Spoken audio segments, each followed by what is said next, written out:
আমি সম্মান দিয়ে বলছি, আমি আলাউদ্দিন জিহাদি এমন এক মারাত্মক চিজ, যাকে ধরি খালি হাতে ধরি না, ছাই দিয়েও ধরি না, প্লাস দিয়ে টিপ মেরে ধরি। জিহাদি এক মারাত্মক চিজ, আমাকে খেপাবেন না, আমি সম্মানের সাথে বলছি। মেহমান হিসাবে বেশি জোর গলায় বললাম না, এখানে আমার কিছু বিধি নিষেধ আছে। আমি এই দেশে এসেছি, কিছু আইন মেনে আমাকে চলতে হবে, কিন্তু আমি চলে গেলে ফিতনা করবেন না প্লিজ। আমি থাকতে থাকতে সমস্যার সমাধান নেওয়ার চেষ্টা করেন। আমি তো আপনার শত্রু না, আমি আপনার ভাই। আমি দেখেছি পশ্চিমবঙ্গে আমার চেয়ে বয়সে সম্মানীয়, বয়োজ্যেষ্ঠ অনেক বড় বড় আলেমরা দুই একটা ফুরুই বা ফিকহি মাসআলা নিয়ে খুব বেশি অনলাইন অফলাইনে বাড়াবাড়ি করতেছেন। কেউ আমার দেখালে তবে দেখতে পাই। হায় হায়, সি সি সি সি। হ্যাঁ, স্টেজ ভরা সব মৌলবীর দল বসে আছে, আর পায়ের গোড়ায় বসে থেকে থেকে আবার গায়ে আবার পিছনতে হাওয়াও করছে। আর মসলাকে আলা হজরত হানাবি মজহাব আলাদা বলে যাচ্ছে বাংলাদেশের বক্তা আলাউদ্দিন জিহাদি। আমি এ সমস্ত বক্তাগুলিকে তখ্তা মনে করি। আমি তো আপনাদের শত্রু না, আপনারা আমার শত্রু না। আমি আলা হযরত আজিমুল বারাকাত ইমামে আহলে সুন্নাহ আহমদ রেজা খান ফাজিল বেরলভী রাদিয়াল্লাহু আনহু ওয়া নাওয়ারাল্লাহু মারকাদা, তিনাকে আকায়েদের দৃষ্টিতে 100 থেকে 100% মানি। ফিকহি মাসালাই দুই একটা বিষয় ছাড়া বাকি সব আলা হযরতের সাথে আমার মিল আছে। এমন ইখতিলাফ তো মাসলকে আলা হযরতের অন্য আলেমদের সাথেও আছে। আমি আলা হযরতের বিরোধী নই, আমি আলা হযরতকে হানাফি মাযহাবের বাইরেও মনে করি না। আমি মনে করি হানাফি মাযহাবের অন্যতম একজন উজ্জ্বল নক্ষত্র হলো আলা হযরত। কিন্তু আমার আফসোস হলো, আপনিও সুন্নি আমিও সুন্নি, আকীদার ক্ষেত্রে আপনিও যেমন আমিও তেমন, আমার সাথে আপনার আকীদার চুল পরিমাণ কোনো বেশ কম নাই।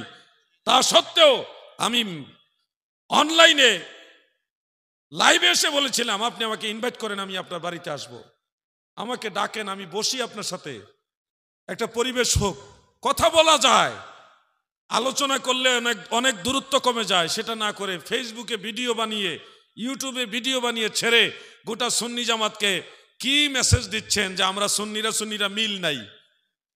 এটাকে আমাদের কল্যাণ বয়ে আনবে? এটা আমরা চাই না। বয়সে যারা শ্রদ্ধেয়, আপনাদের প্রতি শ্রদ্ধা রেখে আবারও বলছি, আমি আলাউদ্দিন জিহাদি এখন ভারতবর্ষে আছি, আরো বেশ কয়েকদিন থাকবো ইনশাআল্লাহ। আমাকে ইনভাইট করেন আল্লামা মুফতি জুবায়ের আহমদ সাহেব মাদ্দাজিল্লাহুল আলী হুজুর কিবলার মাধ্যমে, অথবা আমার শ্রদ্ধাভাজন হাজি আনসার শেখ সাহেব, আমার আরফাতি ভাই, তিনার মাধ্যমে আপনারা একটু কথা বলেন, আমরা একটা সুন্দর জায়গায় আমরা বসি, অনেক সমস্যার সমাধান হয়ে যাবে। অনলাইনে এই ধরনের পরস্পর কাদা সুরাসুরি, এটা কখনোই সুন্নি জামাতের জন্য কল্যাণ বয়ে আনবে না। আমি ভুল হইলে আমারে বুঝাই দেন, আপনি ভুল হইলে আপনি বুঝে নেন, আমরা কেন ঝগড়া করব? আমি বলছি না যে আলা হযরতের মাসালা মানা যাবে না, 100% মানা যাবে। কিন্তু আমি ফুরুই ক্ষেত্রে, ফিকহি কোনো মাসালার ক্ষেত্রে অন্য ফকিদেরকে মানতেছি, ওনারাও হানাফি মাযহাবের। এটা তো একটা ইখতিলাফ আমলের ক্ষেত্রে, আকীদার ইখতিলাফ না। হ্যাঁ, এরপরও তো আমরা বসতে পারি, আলোচনা করতে পারি। আমার উদাত্ত আহ্বান থাকবে, কাদা সুরাসুরি নয়। উজরি বা আমাদের দেশে বাসুরি বলে, বট বলে বা ভুরি বলে, বিভিন্ন নাম আছে। উজরির ব্যাপারে আপনারা যারা সুন্নি এবং মাসলাকে আলা হযরতের অন্তর্ভুক্ত, আমি আগেও বলেছি, আমার বক্তব্যটা মিসগাইড করা হয়েছে, আমার বক্তব্যটা মিসগাইড করে প্রচার করা হয়েছে। আমি আগেও বলেছি, এখনো বলছি, উজরি বা বট বা ভুরি, গরুর ভুরি, হালাল পশুর ভুরি, যারা মাসলাকে আলা হযরতে আসেন, সুন্নি আকীদায় বিশ্বাসী, আলা হযরতকে মনে প্রাণে ভালোবাসেন, আপনারা এটাকে মাকরুহে তাহরিমাও যদি বিশ্বাস করেন এবং এটা বয়কট করেন, বর্জন করেন, তাহলে নিঃসন্দেহে আপনাদের এই কাজটাও সঠিক হবে। আমি আগেও বলেছি, কারণ আলা হযরত একদিকে মুজাদ্দিদ, আরেকদিকে ফকিহ, একজন মুজতাহিদ, সপ্তম স্তরের মুজতাহিদ। আলা হযরতের ফতোয়া যদি আপনারা গ্রহণ করেন, আপনাদের জন্য অবশ্যই এটা সওয়াব রয়েছে। ধরলে কিন্তু ইজ্জত নিয়ে ছুটতে পারবেন না ইনশাআল্লাহ। কিন্তু আমি এটা চাই না। আমি ঝগড়া করলে বাতিলদের সাথে করব, নজদিদের সাথে করব, নবীর দুশমনদের সাথে করব, কিন্তু আমি সুন্নি ঝগড়া করতে কোনোদিন চাই না। এটা আমার উদাত্ত আহ্বান রইল। এই কথাগুলি যখন বললাম, এটাও আমার প্রয়োজন ছিল না, এই কথাটা আমার প্রয়োজন ছিল না, আপনাদের কারণে বলতে হইল। আজকে সারা দিনে অনেক জায়গা থেকে হোয়াটসঅ্যাপে মেসেঞ্জারে আমাকে অনেক মানুষের লিঙ্ক পাঠায় বলতেছে এই ব্যাপারে কিছু বলেন, এই হুজুর এই বলছে। কেন এগুলি বলবে? আমরা তো এক ভাই আরেকবার সহযোগী, একজন আরেকজনের পরিপূরক। কখনো এগুলি যেন না হয়। আল্লাহ যেন আমার ভাইদেরকে সহনীয় নমনীয় পর্যায়ে আসার তৌফিক দেন, বলেন আমিন। আল্লামা জুবায়ের সাহেব, মুফতি জুবায়ের সাহেব, তিনি ভারতবর্ষে আরো অনেক বড় বড় আলেম আছে, সবার প্রতি সম্মান রেখে বলছি, জুবায়ের সাহেব একজন ব্যতিক্রম মানুষ। আমি দেখলাম একটা মাহফিলে এসেছিলাম, উনি ফ্লোরে বসে গেছে, কোনো অহংকার নাই।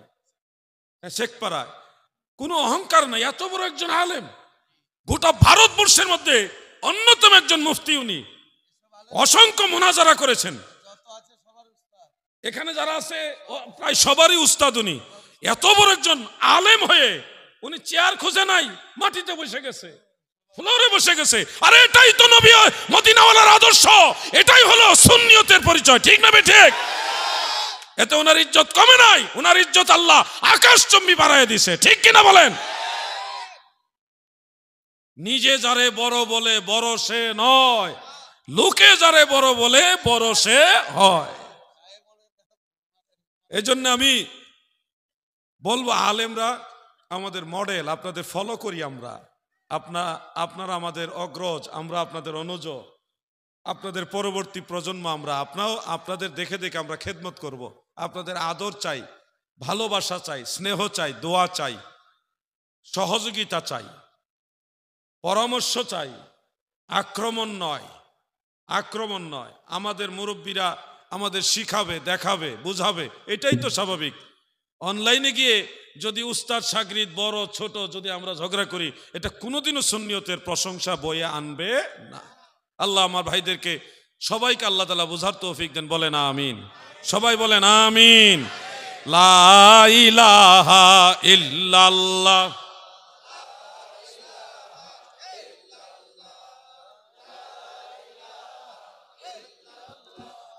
লা ইলাহা ইল্লাল্লাহ, লা ইলাহা হক, লা ইলাহা ইল্লাল্লাহু মুহাম্মাদ রাসূল। এই কালেমা যে পড়বে তার অন্ধ কলব না রইবে, নূরেতে নূর বয়ে যাবে, নূর মুহাম্মদ সাল্লাল্লাহু লা ইলাহা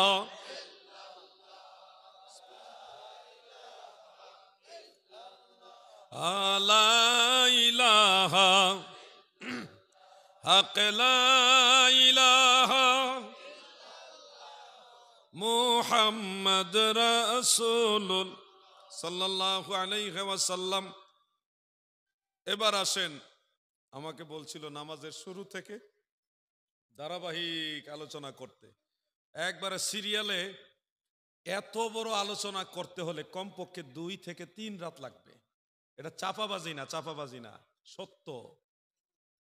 কারণ হলো, আমি শুধু এই নামাজের বই লিখতে গিয়ে প্রায় 1000 পৃষ্ঠা হয়ে গেছে, শুধু নামাজের বই লিখতে গিয়ে।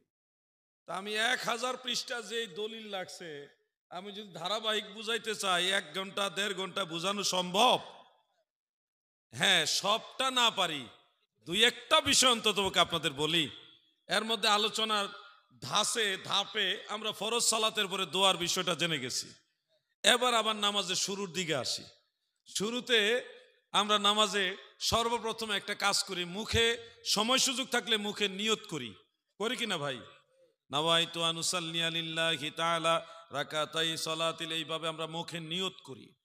এই নিয়তটা সম্পর্কে আমাদের অনেক আলেম ভাইদের আপত্তি আছে। তারা বলেন এটা বিদআত, এটা জায়েজ নেই, আল্লাহর নবী সাহাবাই কারাম এইভাবে মুখে নিয়ত করেননি, এই ধরনের ফতোয়া দেন। এবং প্রাচীন আলেমদের মাঝেও ফকি যারা ছিলেন, ওনাদের মধ্যে অনেকে আবার মৌখিক নিয়তকে এলাও করেন নাই, ওনারা এটা বলছে করা যাবে না। তবে জমহুর ফুকাহায়ে কেরাম বলেছেন, কেউ যদি মৌখিক উচ্চারণে নিয়ত করে তাহলে এটা মুস্তাহাব। ফতোয়ায়ে শামির মধ্যে মাসালাটা আছে, হেদায়ার মধ্যে আছে, ফতোয়ায়ে বাহরুর রাইকের মধ্যে আছে, হাসিয়াতু তাহতাবি আলা মারাকিল ফালাহ, সেই কিতাবের মধ্যে আছে। আমি অনুমানে একটাও নাম বলছি না, একবার শিওর হয়ে বলতেছি। সেই কিতাবের মধ্যে স্পষ্ট উল্লেখ রয়েছে, এক জায়গা আছে ও তালাফাজু বিহা মুস্তাহাব্বাতুন, অর্থাৎ ইহা মৌখিক উচ্চারণের মধ্যে লফজের মাধ্যমে, তালাফুজ বা লফজের মাধ্যমে উচ্চারণ করে কেউ যদি মৌখিক উচ্চারণে নিয়ত করে, এটা ফুকাহায়ে আহনাফ বলেছেন এটা হলো মুস্তাহাব, সোয়াবের কাজ। আর এই মাসালাটা উল্লেখ করে ফতোয়া বাহরুর রাইকের মধ্যে উল্লেখ রয়েছে, এটা হলো সহিহ, এটাই বিশুদ্ধ মাসালা, এটার উপর রায় হয়ে গেছে। এখন ফিকহি মাসালার একটা আইন হলো, যদি একই বিষয়ে একাধিক মাসালা থাকে, এক জায়গায় বলছে এটা করা যাবে না, আরেক মাসালাই বলতেছে এটা করা যাবে, তো দুইটা মাসালার সাথে যেই মাসালায় ওহুয়া সহিহ ওহুয়াল আসাহ ওহুয়াল মুখতার ওহুয়াল মুখতার ওয়া আলাইহিল ফাতাওয়া ওয়া বিহি ইউফতা ওয়া নাখুযু বিহি, এই ধরনের কিছু আলফাজ আছে। উসুলে ফিকহ রসুল মুফতি সম্পর্কে যাদের জ্ঞান আছে তারা জানে, ফতোয়া ইসলামের মুকদ্দমা যারা পড়েছে, এই ধরনের শব্দ যেই মাসআলার সাথে থাকবে ওই মাসআলাটাই হলো, এটাই হলো আমলযোগ্য, এটাই প্রাধান্য দিতে হবে, এটার উপর উম্মত আমল করবে। যেহেতু মুখে মুখে উচ্চারণের মাধ্যমে নিয়ত করার মাসআলাটাকেই সহি বলা হয়েছে, এটার উপর রায় হয়ে গেছে, সেহেতু এটার উপরে আমাদের আমল করতে হবে, এর বিরুদ্ধে কথা বলার আর কোনো সুযোগ নাই। এটা হলো ফিকহের কিতাবের আলোকে। যদি প্রশ্ন করা হয় যে হাদি ভাই, আল্লাহর নবীর সাহাবারা এইভাবে মৌখিক উচ্চারণের মাধ্যমে নিয়ত করেছেন কিনা, তাদেরকে আমি এক কথা এইভাবে বলবো, ভাই সাহাবারা মৌখিক উচ্চারণের মাধ্যমে নিয়ত করেছেন, এই ব্যাপারে বুখারী শরীফ সহ অন্যান্য কিতাবে হাদিস আছে। নামাজের ক্ষেত্রে না, অন্যান্য ক্ষেত্রে মৌখিক উচ্চারণের মাধ্যমে নিয়ত করেছেন। এক নম্বর হলো হাজী সাহেব, আমার আনসার শেখ সাহেব আছেন, আরো হাজী সাহেব আছেন না এখানে? হাজী সাহেব একজন চলে গেছেন, আর হাজী নাই এখানে কেউ? হজ এবং উমরা করার জন্য নিয়ত করা লাগেনি মুখে? হাজী সাহেব নিয়ত করা লাগেনি? দেখেন, এটা কিন্তু মনে মনে বললে হবে না, নে এই 2 রাকাত নামাজ পড়ে ইহরামের কাপড় পরে 2 রাকাত নামাজ পড়তে হবে ওযু করে, এরপরে নিয়ত করতে হবে। তাহলে মৌখিক উচ্চারণের নিয়তের বিষয়টা হজের ক্ষেত্রে গুরুত্ব দেওয়া হয়েছে। 2 নম্বরে বুখারী শরীফের মধ্যে উল্লেখ, আসহাবে সুফার কয়েকজন সাহাবী, তিনারা পেটের ক্ষুধার যন্ত্রণা সহ্য করতে না পেরে একজন সাহাবীর ঘরের দুয়ারে গিয়ে দাঁড়িয়ে বললেন, আপনাদের কাছে কি কোনো খাবার আছে? সকালবেলায় গেছেন, আপনাদের কাছে কোনো খাবার আছে কিনা? ওই যার কাছে খাবার চাইলেন তিনি বললেন, না, আমার কাছে কোনো খাবার নাই। তখন ওই সাহাবারা সবাই মুখে উচ্চারণের মাধ্যমে রোজা রাখার নিয়ত করলেন, ইন্নী সাইমুন ফি ইয়াউমি হাযা, এ ধরনের নিয়ত করলেন, ইন্নী সাইমুন ফি ইয়াউমি হাযা, সহিহ বুখারীর মধ্যে উল্লেখ। দেখেন, রোজা রাখার ক্ষেত্রে ওনারা চাইলে মনে মনে নিয়ত করতেই পারতেন, ওটাই যথেষ্ট ছিল। তা সত্ত্বেও আসহাবে সুফার সাহাবায়ে কেরাম মুখে উচ্চারণের মাধ্যমে নিয়ত করলেন সবাইকে শুনাইয়া। এই যে এই ধরনের রেওয়ায়েতগুলিকে গবেষণা করে দ্বীনের মুজতাহিদ যারা, তারা বলেছেন যে মৌখিক উচ্চারণের মাধ্যমে যদি কেউ নিয়ত করে এটা গুনার কাজ হবে না। এখন আপনি যদি গায়ের জোরে বলেন হ্যাঁ মুখে উচ্চারণ করে নিয়ত করা এটা বিদআত, তাহলে আপনার ফতোয়াটা সাহাবীদের উপরে গিয়ে পড়তেছে। সাহাবেরা তো এই কাজটা করেছে, যেই কাজ সাহাবারা করেছে ওটাকে আপনি বিদআত বলবেন কিসের কারণ, কিসের ভিত্তিতে? এই হাদিসগুলির উপরে বিশ্লেষণ করে ফুকাহায়ে কেরাম বলেছে, কেউ যদি সময় সুযোগ পায় মৌখিক উচ্চারণের মাধ্যমে নিয়ত করে তাহলে এটা মুস্তাহাব, এটা জায়েজ আছে। হ্যাঁ, কখন না জায়েজ? ধরেন ইমাম সাহেব নামাজ শুরু করে দিয়েছে, জামাতের নামাজ শুরু করে দিয়েছে, ইমাম সাহেব এখন তাকবীরে তাহরিমা বেঁধে ফেলেছে, এই সময় আপনি যদি নাওয়াইতু আন উসাল্লিয়া লিল্লাহি তাআলা আরবা রাকাতাই সালাতিল এটা পড়তে যান, আপনার তাকবীরে উলা ছুটে যাবে। ইমাম সাহেবের সাথে তাকবীরে উলায় শরীক হওয়া অনেক বড় ফজিলতের কাজ, এই জিনিসটা বাদ পড়ে যাবে। তখন আপনার মুখে উচ্চারণ করে নিয়ত করার প্রয়োজন নাই। সরাসরি মনের নিয়তের উপর নির্ভর করে ইমাম সাহেবের সাথে কাতারে গিয়ে আল্লাহু আকবার বলে দাঁড়ায় যাবেন। ওই সময় মুখে নিয়ত করা যাবে না। হ্যাঁ, আগের থেকে আপনি ওখানে আসেন, ইমাম সাহেব বসে আছে, আপনি বসে আছেন, হাইয়া আলাহ সাল্লাহর সময় দাঁড়াইছেন, দাঁড়ানোর পরেই আপনি সুযোগ পাইছেন, আপনি পড়ে নিলেন ইমামের পিছনে ইক্তেদাইতু বিহাজাল ইমাম, এটা সহকারে আপনি নিয়ত করে নিলেন। তা এই সময় আপনার জন্য এটা মুস্তাহাব, সময়ে মুস্তাহাব, আবার সময়ে জায়েজ নাই, প্রেক্ষাপট বুঝে এটা হলো জায়েজ। আপনারা কি মাসালাটা সবাই বুঝতে পারছেন? যারা বলবেন যে জায়েজ নাই, সাহাবারা সব সময় ভাবে নিয়ত করে নাই, আমি আপনাদের এই কথাটা যদি পয়েন্ট নোট আপ করি তাহলে আপনারাও বিপদে পড়বেন। প্রত্যেক নামাজের পরে কিংবা প্রত্যেক জুমার নামাজের পরে বা আগে মসজিদে কালেকশন হয় কিনা, টাকা পয়সা আদায় হয় কিনা বলেন না। আপনার প্রশ্নটা যদি আপনাকে করি, এইভাবে নামাজের পরে নামাজের আগে প্রত্যেক দিন বা প্রত্যেক জুমার দিন আদায় করা, কালেকশন করা, সাহাবাই কারাম করে নাই, কালেকশন করা যাবে না, তাহলে তো আপনার বেতন কোত্থেকে দিবেন? আপনি তো নিজেই বিপদে পড়বেন। এখন অনেক বিষয় আছে শরীয়তে জায়েজ হওয়ার জন্য। একবার কোনো একজন নবী করেছেন বা নবীজি করেছেন বা সাহাবী একজন করেছেন, ওটাই জায়েজ হওয়ার জন্য যথেষ্ট। বারবার বারবার করতে হবে এমন কোনো শর্ত নেই। একটা কাজ জায়েজ হওয়ার জন্য নবীজি জীবনে একবার এই কাজটা করেছেন, ওটাই যথেষ্ট। আল্লাহ যেন আমার ভাইদের বুঝার তৌফিক দেন, বলেন আমিন। এরপরে আমরা হাত বাঁধি। 2 থেকে 3টা মাসালা আমি বলবো। এর মধ্যে একটা হলো নামাজ আমরা কোন জায়গায় নাভির নিচে হাত বাঁধি, পুরুষ লোক নাভির নিচে, মহিলারা বুক বরাবর হাত বাঁধি, এই মাসআলাটাও আপনাদের জানতে হবে। শোনো হে ভাই আমার, যারা আজকে বুকের উপরে হাত বাঁধার ব্যাপারে বলতেছেন তাদেরকে আমি বলে দিচ্ছি, বুকের উপরে হাত বাঁধার ব্যাপারে আমার জানা মতে 7টি হাদিস রয়েছে। কয়টি? 7টি। বুকের উপরে হাত বাঁধার পক্ষে হাদিস আছে 7টা। আমরা ইলমের ক্ষেত্রে খেয়ানত করি না। তোমাদের 7টা দলিলের কথা আগে বললাম, এবার শুনো এই হাদিসগুলি আমরা আমল করি না কেন? হানাফি ইমামরা এই হাদিসগুলির উপর আমল করলো না কেন? কারণ আছে না। 7টা হাদিসের মধ্যে 7টাই মুনকার, মুরসাল, জয়ীফ, জয়ীফু জিদ্দান, সবগুলি সমালোচিত সনদ, একটাও সহি নাই। সহিহ ইবনে খুজাইমার মধ্যে একটা রিওয়ায়াত আছে ওয়াইল ইবনে হুজর থেকে, ওখানে নবীজি বুকের উপরে হাত বেঁধেছেন, আলা সাদরি শব্দটা আছে, কিন্তু ওই সনদে মুআম্মিল ইবনে ইসমাঈল একজন রাবি আছে। এই রাবিকে ইমাম বুখারী, ইমাম আবু হাতিম, ইমাম আবু জুরআ সহ এক দল মুহাদ্দিস তারা বলছে ওয়াহুয়া মুনকারুল হাদিস, লাহু কাসীরুল আওহাম, কাসীরুল খাতা, তার অনেক ভুল আছে। হাদিস বর্ণনা করার সময় সে ভুল করত, সে মুনকারুল হাদিস, সে মুনকার রাবি। তার বর্ণিত রিওয়ায়াতকে মুহাদ্দিসিনে কেরাম মুনকার জয়ীফ বলেছে। এটাই হলো তাদের সবচেয়ে শক্তিশালী হাদিস। কথা বুঝতে পারছেন আপনারা?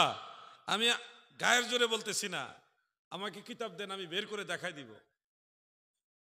2 নম্বরে ওনারা সবচেয়ে বেশি জোর গলায় যেটা বলে, এটা আবু দাউদ শরীফের একটা হাদিস। হযরতে তাউস রাহমাতুল্লাহ আলাইহি তিনি কোন সাহাবীর নাম মেনশন না করে ডাইরেক্ট রাসূল পাক সাল্লাল্লাহু আলাইহি সাল্লামের কথা উল্লেখ করে বুকের উপরে হাত বাঁধার কথা বর্ণনা করেছেন। তো কোন তাবিঈ যখন সাহাবীর নাম গোপন রেখে ডাইরেক্ট আল্লাহর নবীর কথা দিয়ে রেফারেন্স দেয়, তখন ওই হাদিসের সনদটাকে বলা হয় মুরসাল। কি বলা হয়? মুরসাল। যারা লামাযহাবী ওনারা কিন্তু মুরসাল হাদিসকে কখনোই আমাদের পক্ষে যদি থাকে মুরসাল হাদিস, এই হাদিস জীবনেও তারা মানে না। এরপরে এটা শুধু মুরসাল নয়, এই হাদিসের সনদ একজন রাবি আছে, আরেকজন রাবি, তার সম্পর্কে মুহাদ্দিসিনে কেরামের অনেক ইমামরা সবাই বলছে ওহুয়া দাঈফ, সে দুর্বল, ওহ মুনকার, বিভিন্ন অভিযোগ অভিযুক্ত। অর্থাৎ এই হাদিসগুলি 7টা হাদিসের 7টাই দুর্বল। এই জন্য হানাফি ইমামরা বুকের উপরে হাত বাঁধার হাদিসগুলিকে গুরুত্ব দেয় নাই, আমল করে নাই। কেন নবীর নিচে হাত বাঁধার হাদিসগুলি আমলে ইমামরা নিয়েছেন, তার হাকিকত শোনো। দেখছেন মহিলারা আবার গল্প শুরু করে দিচ্ছে। মাই গো মাই, ও মাই, আর কথা কইেন না। আমাদের ভৈরব একটা জায়গা আছে বাংলাদেশে, ওইখানে মা যারা তাদেরকে বলে ও মায় গো, আর কথা কইও না গো মাই, আর কথা কইও না। তো ভৈরবের ভাষা এটা, ও মায় গো, মানে মাকে মায়ও বলে আর কি। হ্যাঁ, তুফাজ্জল হোসেন ভৈরব হিসাবে বলতেন। আপনারা মা বোনেরা, আপনাদের ওয়াজ করতেছি না দেখে আপনারা খেপে গেছেন, হরতাল চলতেছে আর কি। আমি পুরুষের ওয়াজ শেষ করে মহিলার ওয়াজ আসতেছি, একটা শেষ করতে হইব নাকি ভাই? একটু জিকির করেন, লা ইলাহা লা ইলাহা ইল্লাল্লাহ।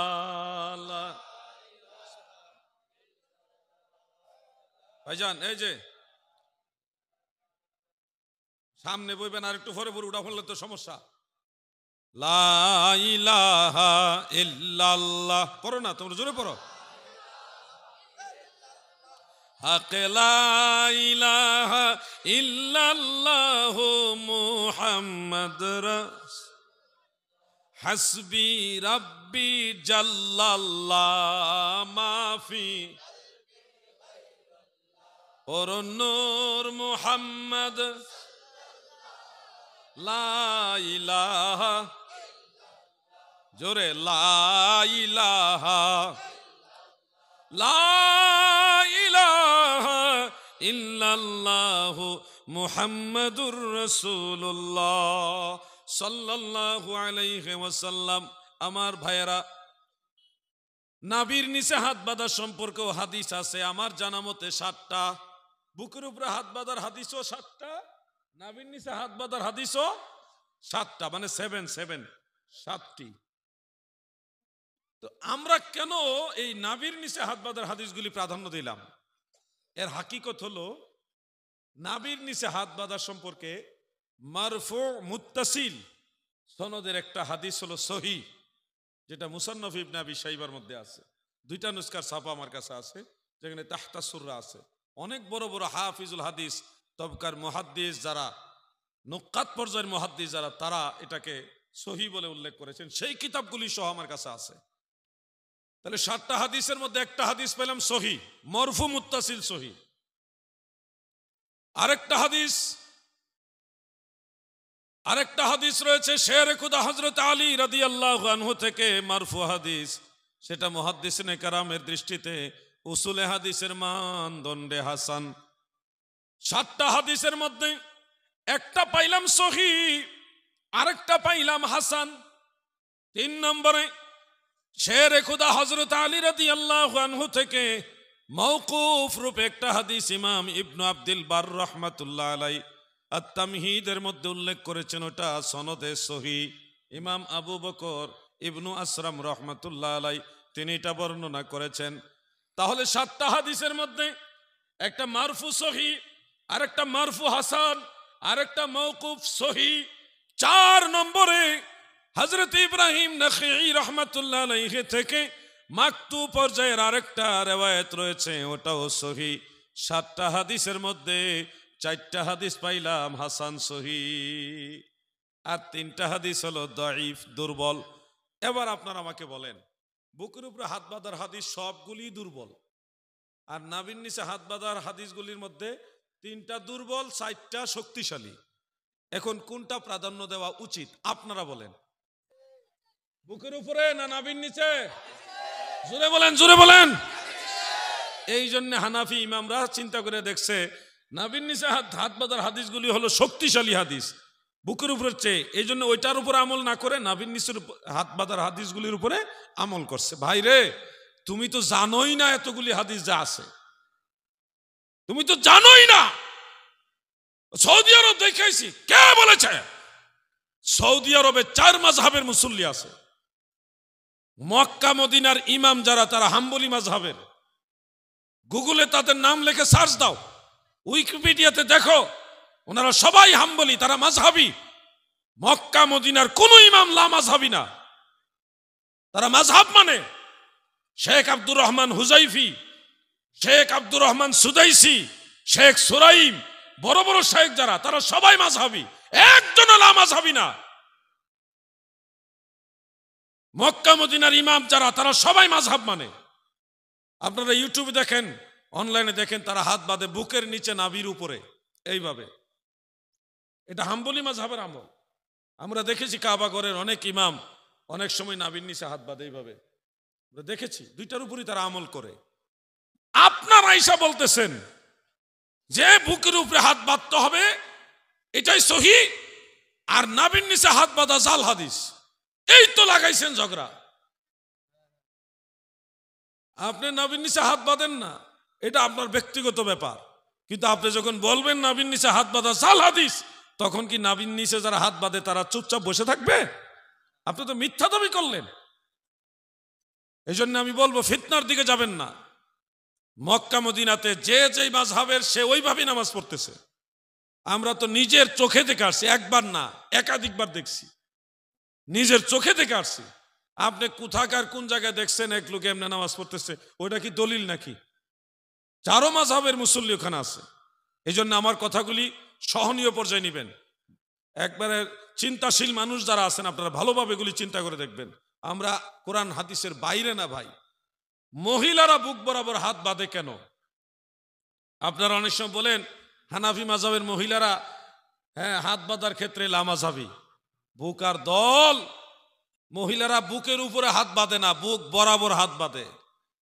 বুক বরাবর হাত বাঁধার মূল কারণ হলো কোরআন শরীফে সূরা বাকারা আয়াত নম্বর 238 আল্লাহ তাআলা বলেছেন, যারা পারেন তিলাওয়াত করেন, বিসমিল্লাহির রাহমানির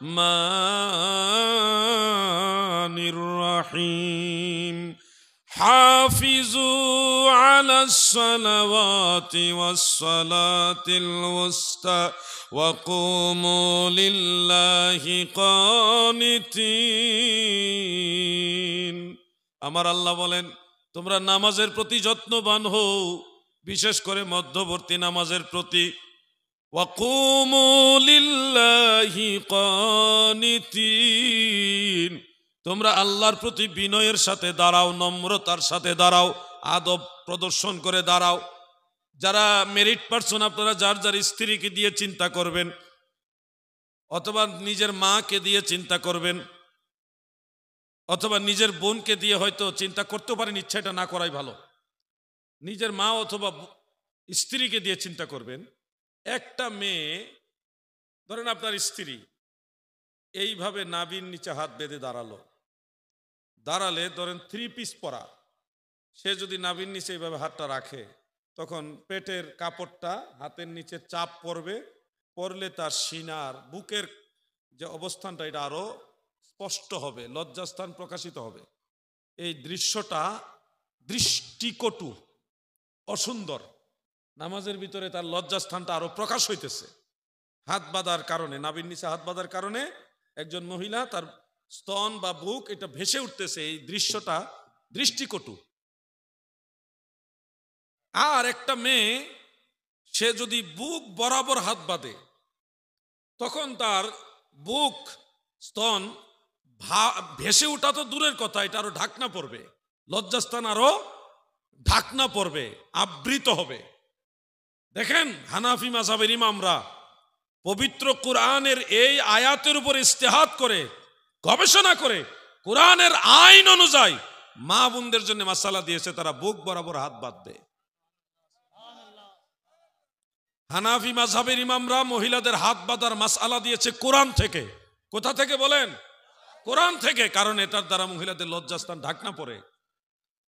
রুকু সেজদা নামাজের অন্যান্য ক্ষেত্রেও পুরুষ এবং নারীর মধ্যে কিছুটা পার্থক্য আল্লাহ রসুল এবং সাহাবাই কেরাম করে গেছেন। কেন করে গেছেন? একটা উদাহরণ দিই। পুরুষ যখন সেজদা দিবে, সেজদা দিলে এই সিনা এবং জমিনের মাঝখানে একটু গ্যাপ রাখতে হয়, যেন ছোট্ট একটা বকরির বাচ্চা আসা যাওয়া করতে পারে। হাত দুইটা একবারে কুকুরের মতো এইভাবে বিছায় দেওয়া যাবে না, একটু ফাঁক রাখতে হবে। এটা পুরুষ লোকের সেজদা দেওয়ার সুন্নত তরিকা। কিন্তু একটা মেয়ে, আপনার স্ত্রী, সে যদি সেজদায় যায়, পুরুষের মতোই কোমর উঁচা করে রাখে এবং হাত দুইটা এইভাবে সরায় ফাঁক করে রাখে, সিনাটাও পুরুষের মতো জমিন থেকে অনেক গ্যাপ করে রাখে, তখন ডোন্ট মাইন্ড প্লিজ, আমাদের সবার মা বোন আছে, আমাদের মা বোনদের সম্মান মাথার উপরে রেখে আমি কথাটা বলতেছি। মা বোনদের সম্মানের প্রতি দৃষ্টি রেখেই বলতেছি, আপনার স্ত্রী সে যদি আপনার মতোই কোমর উঁচা করে হাত দুইটা এভাবে ফাঁক করে সিনাকে উপরের দিকে টেনে তুলে রেখে জমিন থেকে গ্যাপ করে রাখে, তখন তার স্তনটা ঝুলবে, লজ্জাস্থান প্রকাশিত হবে। এই দৃশ্যটা এটা কখনোই ইসলাম এলাও করে না। এই জন্যে সাহাবাই কারাম বলেছেন, সহিহ হাদিসে আছে, আন্নাহু সুইলা আনিস সালাতিল মারআত ক্বালা তাজতামিউ ওয়া তাহতাফিজু। মহিলারা, এদিকে খেয়াল করেন, একজন মুরব্বী, আরে একজন আরেকজনের ডাক দিলে তাও আস্তে ডাক দেয় না, খেয়াল করেন, এদিকে তাকান। এই জন্য মহিলাদের মাসআলা, নামাজের সেজদার মাসআলা আল্লাহ রসুল এবং সাহাবাই কেরাম বলেছে, তারা নামাজে জড়সড় হয়ে সেজদা দিবে, নামাজ পড়বে এবং একটা অঙ্গ আরেকটা অঙ্গর সাথে লাগিয়ে রাখবে। তো মহিলা দেখেন, দুইটা পয়েন্ট খেয়াল করবেন। এক নম্বর হলো, যদি জড়সড় হয়, গ্যাপ না রাখে, তাহলে ওনাদের স্তন আর ভেসে উঠতেছে না, লজ্জাস্থান প্রকাশ হচ্ছে না, দৃষ্টিকটু পজিশন আর দেখা যাচ্ছে না। দ্বিতীয়ত, আপনার স্ত্রী সে সেজদায় পুরুষের মতো যদি কোমর উঁচা করে রাখে, তখন এই দৃশ্যটা কিন্তু সুন্দর না। এই ধরনের দৃশ্য স্বামীর জন্যও স্ত্রীর জন্য স্বামী এটা শুভনীয় না। নামাজের ক্ষেত্রে সে যখন জড়সড় হয়ে যাবে, কোমর নিচে নামিয়ে দিবে, জড়সড় হয়ে সেজদা দিবে, তখন তার লজ্জাস্থান ঢাকনা পড়বে। নামাজের এই বিষয়গুলি প্রত্যেকটা মা বোনের ক্ষেত্রে আল্লাহ এবং আল্লাহ রসুল, সাহাবাই কারাম প্রত্যেকটা ক্ষেত্রেই মহিলাদের লজ্জাস্থান যেন ঢাকনা পড়ে, এটাকে গুরুত্ব দেওয়া হয়েছে। এই জন্য পবিত্র কোরআনের ওই আয়াত অনুযায়ী ফুকাহায়ে আহনাফ মহিলাদেরকে বুক বরাবর হাত বাঁধার মাসআলা দিয়েছেন, যেন তাদের লজ্জাস্থান নামাজের ভিতরে ভেসে না ওঠে। সুবহানাল্লাহ। ইসলাম কত সুন্দর ধর্ম, দেখেন কত সুন্দর ধর্ম ইসলাম। নামাজের ভিতরে যেন আমাদের মা বোনদের লজ্জাস্থান প্রকাশ না হয়, এটাকেই গুরুত্ব দেওয়া হয়েছে। সুবহানাল্লাহ বলেন। অতএব আমরা কি জানলাম? পুরুষ লোক নাভির নিচে হাত বাঁধবে আর মহিলারা বুক বরাবর হাত বাঁধবে, এটাই কোরআন এবং সহিহ হাদিস দ্বারা প্রমাণিত। আল্লাহ যেন সব ভাইকে বোনকে বুঝার তৌফিক দেন। সবাই বলেন আমিন, সবাই বলেন আমিন।